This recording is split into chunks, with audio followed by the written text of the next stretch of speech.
Telangana MLA कोटे के चुनाव में 3 एमएलसी सीटों के लिए बीआरएस के प्रत्याशी सर्वसम्मति से चुने गए। कुल 4 नामांकन दाखिल किए गए और जिनमें निर्दलीय प्रत्याशी पलपूरी कमल का नामांकन चुनाव अधिकारी ने खारिज कर दिया है। इससे केवल बीआरएस उम्मीदवारों चल्ला वेंकटरामी रेड्डी, देशपति श्रीनिवास और नवीन कुमार कुर्मैया का नामांकन बचा है। इसके साथ चुनाव आयोग ने घोषणा की है कि बीआरएस के 3 उम्मीदवार सर्वसम्मति से चुने गए और बाद में 3 बीआरएस उम्मीदवारों ने रिटर्निंग ऑफिसर से प्रमाण पत्र प्राप्त किया है। और इस कार्यक्रम में बीआरएस मंत्री वेमुला प्रशांत रेड्डी, मल्लार रेड्डी विधायक और एमएलसी शामिल हुए हैं। राज्य सरकार के मुख्य सचिव शांति कुमारी ने वरिष्ठ अधिकारियों के साथ समीक्षा बैठक की है। उन्होंने अधिकारियों के साथ उगादी पर्व के अवसर पर की जा रही व्यवस्थाओं की समीक्षा की है और अधिकारियों को इस महीने की 22 तारीख को रविंद्र भारती में आयोजित होने वाले तेलुगु नाम वर्ष समारोह की व्यवस्था करने के आदेश दिए गए थे। सरकार के मुख्य सचिव ने राजस्व विभाग के अधिकारियों को परिवहन व्यवस्था करने का निर्देश दिया है ताकि वैदिक विद्वान और पुरस्कार विजेता इस कार्यक्रम में भाग ले सके। सांस्कृतिक विभाग द्वारा मंच साज सज्जा, आमंत्रण पत्रों के मुद्रण और बैठने की व्यवस्था एवं संध्याकालीन कवि समागम और समुचित व्यवस्था करने का सुझाव दिया गया है और यह सुनिश्चित करना चाहते हैं कि कार्यक्रम स्थल पर पीने के पानी की आपूर्ति हो, साथ ही बिजली की निर्बाध आपूर्ति हो। विधायक केपी विवेकानंद की प्रगति यात्रा जारी है। यात्रा के 23वें दिन उन्होंने डुंडिगल का दौरा किया और स्थानीय जनप्रतिनिधियों व नेताओं के साथ पदयात्रा पर निकले। विधायक ने वहां पूरे ओवैसी रोड जैसे विकास कार्यों का निरीक्षण किया है। इसी प्रकार उन्होंने पुस्तकालय भवन के लंबित निर्माण कार्यों को देखने का आश्वासन दिया और उसे शीघ्र पूरा करने का भरसक प्रयास करेंगे। विधायक ने वादा किया है कि आरडीपी डुंडिगल और से सिंगापुर मसम्मा मंदिर से अन्नाराम तक एक लिंक रोड के निर्माण को तैयार करेगी और उसकी संज्ञान में लाएगी और जल्द ही सरकार द्वारा एक विशेष जेवी के तहत एक आदेश जारी करेगी और इसे पूरा करने के लिए कड़ी मेहनत करेगी। सरकारी सचेतक और एमएलसी शंभीपुर राजू ने मुन्नुत्रु और कापू संगम में नए कार्यकारी समूह के सदस्यों से शंभीपुर कार्यालय में शिष्टाचार वंश मुलाकात की है। एमएलसी ने इस अवसर पर नए कार्यदल के सदस्यों को बधाई दी। इस कार्यक्रम में राष्ट्रपति मंत्री रघुनाथ, उपाध्यक्ष वर्मा श्रीकांत, महासचिव गंगा योला शिवा, सचिव नेकोटी किशोर प्रसाद, सचिव पुजारी महेश सहित कई अन्य लोगों ने भाग लिया है। उस्मानिया यूनिवर्सिटी में विरोध प्रदर्शन शुरू हो गया और टीपीसीएससी पेपर लीक मामले में एबीवीपी के छात्रों ने बंद का आह्वान किया है। ओयू आर्ट कॉलेज के सभी छात्रों ने कॉलेज के सामने विरोध प्रदर्शन किया और उन्होंने मांग की है कि टीएसपीएससी के अध्यक्ष जनार्दन रेड्डी को बर्खास्त किया जाना चाहिए और दोषियों को कड़ी सजा दी जानी चाहिए। आंदोलन शुरू करने वाले एबीवीपी ने छात्रों को पुलिस गिरफ्तार कर थाने लेके गई है और बाद में कुछ छात्रों ने पेपर लीक होने के विरोध में ओयू लाइब्रेरी से प्रगति भवन तक चलो प्रगति भवन यात्रा निकाली है। उन्होंने मांग की है कि सीएम केसीआर नैतिक जिम्मेदारी ले और पेपर लीक होने पर इस्तीफा दे। कोटी महिला कॉलेज की छात्राएं भी पेपर लीक होने से परेशान है, जैसा कि एबीवीपी के सभी छात्र कॉलेज से बाहर चले गए और विरोध किया है। पुलिस ने आकर गेट पर ताला लगा दिया। छात्रों ने विरोध किया है कि राज्य में इतने बड़े घोटाले के बावजूद मुख्यमंत्री केसीआर और मंत्री केटीआर ने कोई जवाब नहीं दिया है और टीएसपीएससी इस पेपर लीक के कारण 30 लाख छात्रों के जीवन के साथ खिलवाड़ कर रही है। छात्रों ने चेतावनी दी है कि अगर टीएसपीएससी के अध्यक्ष और सचिव को नहीं हटाया गया तो वे आंदोलन करेगी। जेडपीटीसी सदस्य नित्य निरंजन रेड्डी ने 10वीं कक्षा के वार्षिक परीक्षाओं के दौरान इब्राहिमपट्टनम निर्वाचन क्षेत्र के तहत मंचल मंडल सरकारी हाई स्कूल का दौरा किया। छात्रों से बच्चों की प्रेरणा, सीखने के तरीके, तैयारी आदि के बारे में पूछा गया है। इस अवसर पर बोलते हुए उन्होंने कहा है कि कक्षा 10वीं की परीक्षा छात्रों के लिए महत्वपूर्ण है और वे जीवन में उनके विकास में बाधक है।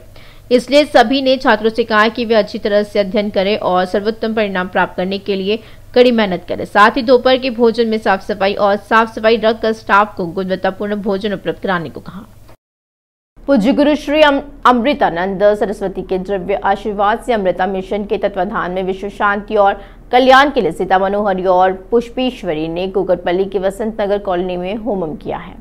गंगा से लाई गई मिट्टी से 16 होमा गुड्डा स्थापित करने वाले प्रशासकों ने 60 चंडी यज्ञ का आयोजन किया है और इस कार्यक्रम में बड़ी संख्या में श्रद्धालु शामिल हुए हैं। पूज्य गुरु श्री अमृतानंद सरस्वती के द्रव्य आशीर्वाद से अमृता मिशन के तत्वाधान में विश्व शांति और कल्याण के लिए सीता मनोहरी और पुष्पेश्वरी ने कुकटपल्ली के वसंत नगर कॉलोनी में होमम किया है। गंगा से लाई गई मिट्टी से 16 होमा गुड्डा स्थापित करने वाले प्रशासकों ने 60 चंडी यज्ञ का आयोजन किया है और इस कार्यक्रम में बड़ी संख्या में श्रद्धालु शामिल हुए हैं। बाय बाय मोदी की पोस्टर एक बार फिर हैदराबाद शहर में हलचल मचा रहे हैं। शहर के बंजारा हिल्स में भाजपा विरोधी पोस्टर लगाए गए हैं। इस पोस्टर में स्वतंत्रता सेनानियों और विभिन्न पार्टियों के नेताओं के फोटो छपे थे। इन पोस्टर में स्वतंत्रता सेनानी भी भाजपा शासन के कारण अपना मुंह बंद रखे हुए हैं। तेलंगाना लोक सेवा आयोग में पेपर लीक होने की घटना को लेकर विरोध प्रदर्शन शुरू हो गया है और विश्वविद्यालय द्वारा बंद के आह्वान के मद्देनजर आज एबीवीपी नेताओं ने जेएनटीयू प्रशासन भवन में मुख्यमंत्री केसीआर का पुतला फूंका है। उन्होंने टीएसपीएससी के अध्यक्ष जनार्दन रेड्डी और सचिव अनीता रामचंद्रन को पेपर लीक की घटना में तत्काल बर्खास्त करने और सिटिंग जज से जांच की मांग की। उन्होंने मांग की है कि लीकेज मामले की जिम्मेदारी लेते हुए राज्य के मुख्यमंत्री केसीआर को तत्काल इस्तीफा देना चाहिए। हैदराबाद और रंगारेड्डी जिलों में इंटरमीडिएट की परीक्षा शांतिपूर्ण ढंग से चल रही है। हैदराबाद में कुल 84,253 छात्रों में से 81,162 छात्रों ने इंटरमीडिएट और माध्यमिक परीक्षाओं के लिए सामान्य और व्यावसायिक पाठ्यक्रमों की परीक्षा दी है। जिला इंटर शिक्षा अधिकारी एवं जिला परीक्षा समिति संयोजक ने बताया कि परीक्षा में 3,051 छात्र अनुपस्थित रहे हैं। इंटर और वोकेशनल को लेकर रंगारेड्डी जिले में कुल 74,681 छात्रों में से 72,373 छात्र परीक्षा में शामिल हुए हैं। जिला शिक्षा अधिकारी ने बताया कि 2,308 विद्यार्थी परीक्षा से अनुपस्थित रहे हैं। जिला कलेक्टर हरीश ने सरूरनगर के राजकीय जूनियर कॉलेज और एलबी नगर के शिवानी जूनियर कॉलेज के परीक्षा केंद्रों को औचक निरीक्षण किया है। सीनियर सिटीजन एसोसिएशन के तत्वाधान में वनस्थलीपुरम में 2007 के अधिनियम के तहत माता पिता व बुजुर्गों के उत्थान को लेकर जागरूकता सम्मेलन का आयोजन किया गया और यह कार्यक्रम राजकोंडा पुलिस कमिश्नरेट स्थित एफसीआई कॉलोनी के वरिष्ठ नागरिक संघ के तत्वाधान में किया गया। राजकोंडा डीसीपी क्राइम मधुसूदन स्वामी जो मुख्य अतिथि थे उन्होंने कहा कि माता पिता को उचित पोषण प्रदान नहीं करना बल्कि उनकी संपत्ति की देखभाल में हेरफेर करना कानून के तहत अपराध है। उन्होंने कहा कि माता पिता के उत्पीड़न को कम करने के लिए Telangana all senior citizen association ने सभी थानों में अपने सदस्यों की नियुक्ति की है और खुलासा हुआ है कि शिकायत मिलते ही पुलिस जिम्मेदारी से उनके साथ न्याय करेगी। हैदराबाद के दमकल कर्मियों ने दिखाई इंसानियत। तारों में फंसे कबूतर को 2 घंटे के मशक्कत के बाद निकाल लिया गया। यह घटना दिलसुख नगर में हुई है। एक कबूतर एक कॉलेज के होर्डिंग के बंधन तार में फंस गया और उसकी हालत गंभीर थी। मलकपेटा दमकल कर्मियों ने 2 घंटे की मशक्कत के बाद कबूतर को बाहर निकाला। स्थानीय लोगों ने सुबह 8:30 बजे फायर स्टेशन को सूचना दी कि कॉलेज की होर्डिंग में एक कबूतर फंसा हुआ है। दमकल कर्मी तुरंत मौके पर पहुंचे और कबूतर को बचाने का भरसक प्रयास किया है। कोई सफलता न मिलने के बाद उन्होंने आखिरकार हाइड्रोकोलिक कटर से खिड़की की ग्रिल को हटा दिया और कबूतर को बचा लिया है। तब उन्होंने थोड़ा पानी पिया और उन्हें बीज खिलाया। चूंकि कबूतर कल शाम से वही फंसा हुआ था इसलिए उसके पैर पूरी तरह से जख्मी हो गए थे। दमकल कर्मियों के उपचार के लिए बर्ड केयर सेंटर ले जाया गया है। शमशाबाद फ्लाईओवर मजदूर कैंप में दर्दनाक हादसा हुआ है। 4 साल की बच्ची के साथ लड़कों ने बेरहमी से मारपीट की है। पुलिस ने बताया कि बच्चे के माता पिता रोजगार के सिलसिले में बेंगलुरु से हैदराबाद आए थे। इस घटना पर पुलिस ने मामला दर्ज कर आरोपी वेंकटिया को गिरफ्तार कर लिया है। स्थानीय लोगों ने बच्ची को इलाज के लिए नीलोफर अस्पताल पहुंचाया। नीलोफर में डॉक्टर ने बच्चे का ऑपरेशन किया। डॉक्टर ने खुलासा किया कि बच्चे की हालत नाजुक बनी हुई है। गांजा गिरोह एक बार फिर से सरगर्मी पर है। राजेंद्र नगर थाने में सोहेल नाम के उपद्रवी शीटर पर चाकुओं से हमला करने की घटना हुई है। गैंग ने उपद्रवी शीटर सोहेल पर हमला किया। इसी दौरान मोटरसाइकिल में दूसरी ओर से आ रहे एक युवक को रोका और उसकी आंखों में मृत झोंक कर हमला कर दिया। युवक पर चाकू से 3 जगह वार किए गए लेकिन उसने उनका विरोध किया और वहां से भाग निकला।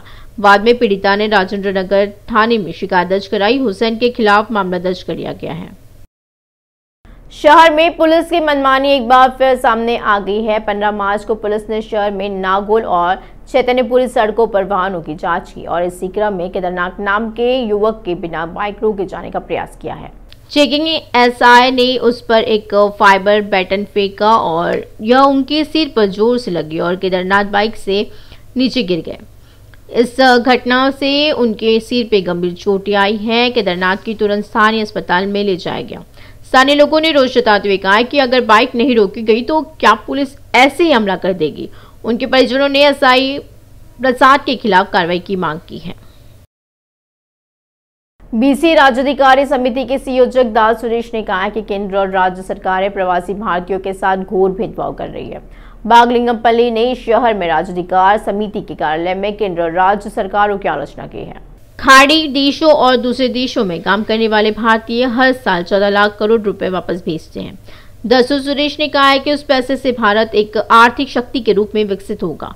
उन्होंने चिंता व्यक्त की है कि हालांकि उनके द्वारा भेजे जा रहे धन से देश आर्थिक रूप से बढ़ रहा है, लेकिन खाड़ी देशों की तरह केंद्र और राज्य सरकारें भारतीयों के कल्याण पर ध्यान नहीं दे रही है।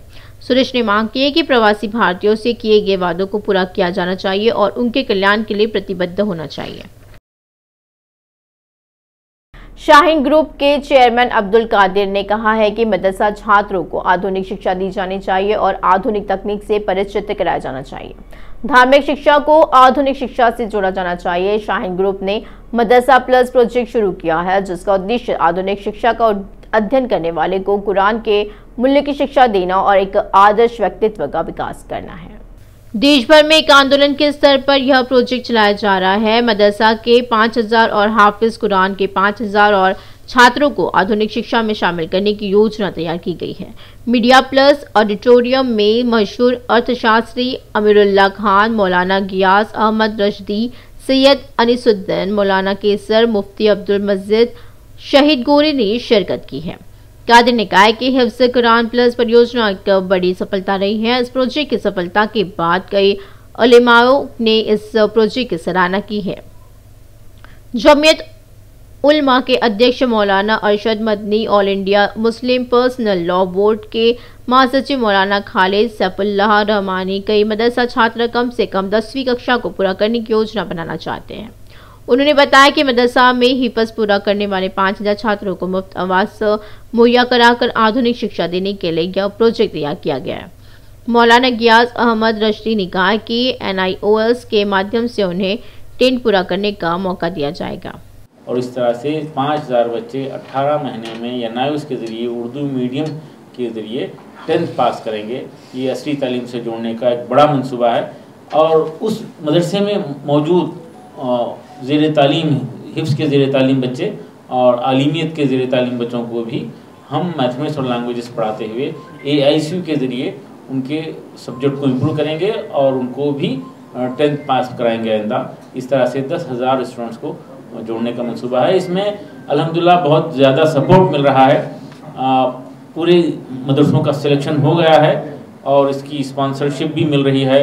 NGOs ऑर्गेनाइजेशंस आगे बढ़कर इसको सपोर्ट कर रहे हैं। एक बड़ा कंट्रीब्यूशन सहायता ट्रस्ट की तरफ से मिल रहा है। इसके अलावा शरीफ फाउंडेशन, परवास फाउंडेशन, बेरीज ग्रुप, इस तरह से कई ऑर्गेनाइजेशंस आगे बढ़ रहे हैं और हमको उम्मीद है कि ये हमारी ज़रूरियात पूरी होंगी और एक ट्रेंड बनेगा, एक माहौल बनेगा, दीनी असली तालीम का एक हसीन इम्तिजाज का माहौल बनेगा, जैसा कि उलमा इकराम चाहते हैं और ऐलान कर दिए हैं कि आलिमियत का कोर्स शुरू करने से पहले, अरबी के जमातें शुरू करने से पहले तलबा 10th स्टैंडर्ड सलाहियत के साथ, मियार के साथ पास कर लें और तभी उनको आलिमियत में एडमिशन होगा। इस मकसद के हुसूल के लिए इसको बहुत बड़ा सपोर्ट मिल रहा है और हम उम्मीद कर रहे हैं कि मदारिस में असली तालीम भी शामिल हो जाए। पुरानी चीज़ें हैं जिसमें सालिहियत है, जैसे मज़हब इस्लाम की तालीमात हैं, इसमें सालिहियत है, लेकिन इसका ये मतलब नहीं है कि हम जदीद नाफ़े से गाफिल रहें। जदीद नाफ़े का मतलब यह है कि दुनियावी एतबार से जो नफ़ा देने वाली उलूम हैं और फ़नून हैं उनसे बेनियाज ना हों, बल्कि ये तबका उससे भी मुस्तफ़ीद हों। इस बात की फ़िक्र ये कोई नई चीज़ नहीं है बल्कि पुरानी चीज़ है और इसको इख्तियार करना चाहिए। दीनी मदारिस अब तो ज़ाहिर बात है कि दीनी मदारिस के लिए मौका आ चुका है हुकूमत की तरफ से भी कि अगर 10th पास नहीं है तो इसका मतलब ये है कि वो कोई अनएजुकेटेड है, वो तालीम याफ्ता नहीं है। तो ज़रूरत पड़ेगी, हालात बदलेंगे। हमारा मसला ये है कि हम अपनी पुरानी रविश ही पर बरकरार रहना चाहते हैं। हालात के बदलने के बावजूद हमारे जहनों की तब्दीली हम नहीं चाहते, तो ज़ाहिर बात है कि मुस्तक़बिल में एक कसूर शुमार किया जाएगा, एक गलती शुमार की जाएगी। इसलिए वक्त का तकादा और अक्लमंदी का तकादा भी यही है कि हम अपने दीनी उलूम में फ़र्क लाए बग़ैर, उसमें किसी किस्म के खलल के बग़ैर अगर हम असली उलूम की तरफ भी आएंगे तो इसका बड़ा फ़ायदा होगा। ज़ाहिर बात है कि ज़िहानत की बात आती है तो ज़िहानत में ऐसा कोई मसला नहीं है। अल्लाह तबारक व तआला ने जो दिमाग दिया है और कुरान मजीद की बरकत से अल्लाह तबारक व तआला उसमें इतनी वसाअत रखे हैं कि बैक वक्त एक तालिब इल्म जो दीनी मदरसे में मुख्तलिफ़ किस्म के उलूम, चाहे वह तफसीर हो, हदीस हो, नहू हो, सिर्फ हो, फ़िक़ा हो, उसूल फ़िक़ा हो, इन्हीं के साथ साथ वो असली उलूम में भी महारत हासिल कर सकता है। बल्कि ये दीनी उलूम की जो शरह सद्र है और ज़िहानत की जो बरकत है, इससे वो असली उलूम में भी महारत हासिल कर सकता है। उसके तजुर्बात हो चुके हैं और जनाब मोहतरम डॉक्टर अब्दुल क़दीर साहब ने शाहीन ग्रुप के ज़रिए से जो काम किया है, ज़ाहिर बात है कि इसमें जो हिफ्ज़ प्लस है या मदरसा प्लस है, अब्दुल क़दीर साहब की खुसूसियत यह है कि आम लोग, दूसरे लोग साल में प्लस होते हैं और ये आप महीने में प्लस होते हैं। तो ये प्लस का मसला है, इतना इसमें जितना आगे बढ़ेंगे इंशाल्लाह बहुत बड़ा फ़ायदा होगा। और हमारा जो मुस्तक़बिल है वो इस बात का इंतज़ार कर रहा है कि हम लोग इस सिलसिले में अपनी सतह से कुछ ऊपर उठें। और जो फिगर और जनाब मोहतरम डॉक्टर अब्दुल क़दीर साहब ने शाहीन ग्रुप के ज़रिए से किया है, यकीनन ये अपने शाहीन के लफ्ज़ के मुतरादिफ होगा, इसकी उड़ान ऊँची होगी और लोग यकीनन कबूल करेंगे। जब भी कभी काम शुरू होता है, इतरार होते हैं, तनकीदें होती हैं, जो बात चीज़ें हज़म भी नहीं होती, लेकिन वक्त बताता है। को ये समझ में आया जब हम नंबर देखने लगे कि आखिर हम तालीम क्यों फराहम करते हैं बच्चों को।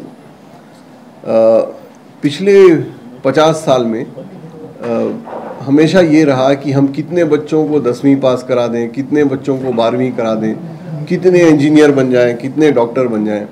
लेकिन जो हालात अब है मुल्क के, उसमें हमको ये समझ में आ रहा है कि ये जो हम नंबर की गिनती करते रहते हैं, इसका मकसद क्या है, आखिर हम पढ़ाते क्यों हैं बच्चों को, उस पढ़ाई से हमारे लड़के लड़कियों को फ़ायदा क्या हो रहा है। नौकरियां तो है नहीं, अगर 1 करोड़ बच्चे पास हो जाएं, ग्रेजुएट हो जाएं, नौकरियां तो 1 लाख हैं, तो बाकी लोग करेंगे क्या। तो जो पुरानी सोच थी कि हमको पढ़ा देना चाहिए और पढ़ाना ही एक मकसद था, वो अब ये सोचने लगे हम सब लोग कि आखिर हम पढ़ा क्यों रहे और इस पढ़ाई से इनको क्या फ़ायदा होगा, इस पढ़ाई से क्या ये बेहतर इंसान बनेंगे या इस पढ़ाई से इनको नौकरियां मिलेंगी। उस वजह से ये जो नई कारकर्दगी हमने इख्तियार की है, वो ये है कि हम हमारे लड़के लड़कियों को इस तरह से परवरिश दें और इस तरह की ट्रेनिंग दें ताकि इस पढ़ाई से उनकी आमदनी में, उनके मुस्तक़बिल में फ़ायदा हो। तो इसीलिए आप देखिए कि ये जो हमारा नया कदम है वो उन सब लोगों के लिए है जो अपनी आलमियत की पढ़ाई या दुनियावी पढ़ाई पढ़ा के वो कहीं ना कहीं लग जाते हैं, लेकिन उनको बिल्कुल बराए नाम तनख्वाहें मिलती हैं या नहीं मिलती, नौकरियां नहीं मिलती। इसलिए हमें ये ज़रूरी है कि हम इन सब लोगों को ऐसी पढ़ाई पढ़ाएं जिसकी वजह से ये ज़्यादा कमाने लगें, बेहतर इंसान बने और मुल्क और कौम के लिए ज़्यादा काम कर सकें। एक जो अक्सर लोग ये पूछा करते हैं कि भाई आखिर हम लोगों को पढ़ा क्यों देते हैं, अगर हम अपने नमाज कौन पढ़ाएगा, हमारे बच्चों को कौन पढ़ाएगा। तो उस वजह से ये बहुत ज़रूरी है। उप्पल के TX अस्पताल के डॉक्टर ने वीरस्वामी नाम के एक मरीज का सफलतापूर्वक ऑपरेशन किया, जिससे अपेंडिसियल म्यूसियम और नियोप्लाज्म नामक एक दुर्लभ बीमारी का पता चला था। खम्मम जिले के वीरास्वामी पेट दर्द से पीड़ित थे और डॉक्टर ने कहा कि खम्मम में एक अस्पताल में उनका अपेंडिसाइटिस का ऑपरेशन हुआ था। हालांकि पेट का दर्द कम नहीं हुआ। हैदराबाद के विभिन्न अस्पतालों से परामर्श करने के बाद वीरास्वामी ने उप्पल के TX अस्पताल में प्रवेश किया। नतीजतन अस्पताल के डॉक्टरों ने वीरास्वामी की स्वास्थ्य स्थिति की जांच की और उन्हें स्यूडोमाइक्सोमा नामक एक दुर्लभ बीमारी से पीड़ित बताया। टेक्सास अस्पताल के डॉक्टर ने बताया कि 18 घंटे से अधिक से ऑपरेशन के बाद इस बीमारी का इलाज किया गया। डॉक्टर ने इसे 10 लाख कैंसर में एक पाया है। डॉक्टर ने कहा कि वीरास्वामी पर exploratomy, gastrectomy, multiple small bowel splenectomy, angio clearance और हाइपोथर्मिकल और चीरोथेरेपी की गई। मेरठ जिले के किसरा मंडल स्थित हिमाटगुडा गुरुकुल स्कूल में पिछले माह की 11 तारीख को आयोजित स्कूल के वार्षिकोत्सव समारोह में हुई अव्यवस्था का पता देर रात चला है। वर्षगांठ पर विद्यालय प्रबंधन ने अनेक विद्यार्थियों के साथ आग बुझाने का प्रयास किया, जिससे एक छात्र गंभीर रूप से घायल हो गया। हालांकि स्कूल प्रबंधन ने घटना को गुप्त रखा। छात्रा के माता पिता चिंता व्यक्त कर रहे हैं क्योंकि छात्रा को अस्पताल ले जाया गया और चिकित्सा सेवाएं प्रदान की गई। अभिभावक स्कूल प्रबंधन के खिलाफ विभागीय कार्रवाई की मांग कर रहे हैं। विश्वविद्यालय के कुलपति कट्टा नरसिम्हा रेड्डी ने कहा है कि अमेरिका और अन्य देशों के लिए कई विश्वविद्यालयों में स्नातक के बाद सीधे पीएचडी करने का अवसर मिलता है और वे जेएनटीयू में भी इसी प्रणाली को लागू करने पर काम कर रही है और ये पता चला है कि छात्रों को पीएचडी के अवसर प्रदान करने पर चर्चा हुई है। यदि सब कुछ समाप्त हो जाता है तो यह स्पष्ट किया गया है कि यह नीति अगले शैक्षणिक वर्ष में लागू की जाएगी। खुलासा हुआ है कि जेएनटीयू का 11वां दीक्षांत समारोह इस महीने की 18 तारीख को होगा। उन्होंने कहा कि राज्यपाल तमिलिसाई मुख्य अतिथि के तौर पर मौजूद रहेगी। यूजी, पीजी और पीएचडी विभागों में कुल 92,005 छात्रों को डिग्री और 46 स्वर्ण पदक दिए जाएंगे। And the doctorate degree will be given to Dr. Krishna Swamy Kasturanga, a Padma Vibhushan awardee, and you also know that I am chancellor. Is the chancellor for two universities. One is for Rajasthan University, and another is and మీకు అందరికీ కూడా తెలుసు అనుకుంటా అతను NEP 2023 కమిటీకి is the chairman of the committee under this dynamic leadership the NEP 2020 has been submitted to the government of India, which government of India has accepted as a policy document for the entire country to start the programs in education, to revamp the education in the country. University వైపుకి వస్తే పోయిన కాన్వకేషన్కు ఈ convocation మధ్యన పెరగడం చాలా development activities చేయడం జరిగింది. ఈ మేజర్ యాక్టివిటీ ఇన్ఫ్రాస్ట్రక్చర్ లెవెల్లో అయితే కొత్త కాన్ఫరెన్స్ హాల్స్ అవన్నీ కట్టడం జరిగింది. అదే కాకుండా ఒక మెగా బిల్డింగ్, ఒక ఐకానిక్ బిల్డింగ్ కూడా ఇప్పుడు అండర్ కన్స్ట్రక్షన్ ఉంది. బై డిసెంబర్ లోపల కన్స్ట్రక్షన్ అయిపోతుంది. That building exclusively for interdisciplinary programmes కోసమని కడతా ఉంది. అంటే ఇప్పుడు ఇంటర్డిసిప్లినరీ ప్రోగ్రామ్స్ కంపల్సరీగా చాలా इंपॉर्टेंट इशू అయిపోయింది. एक युवती ने दुख जताया कि अमीनपुर सांसद अल्लाह देवानंद के बेटे प्रशांत उसे 6 साल से प्यार करते थे और अब वह दूसरी लड़की से शादी करने को तैयार है। यह सोचकर कि प्रशांत ने धोखा दिया है, पीड़िता ने आत्महत्या का प्रयास किया है। पीड़िता परेशान है कि उसने मुझे विश्वास दिलाया, शारीरिक रूप से उसका इस्तेमाल किया, उसे धोखा दिया और कल दूसरी लड़की से सगाई कर लिया। आत्महत्या का प्रयास करने वाली युवती को उपचार के लिए पाटन शेरू सरकारी अस्पताल ले जाया गया। पीड़िता अपने लिए न्याय चाहती है।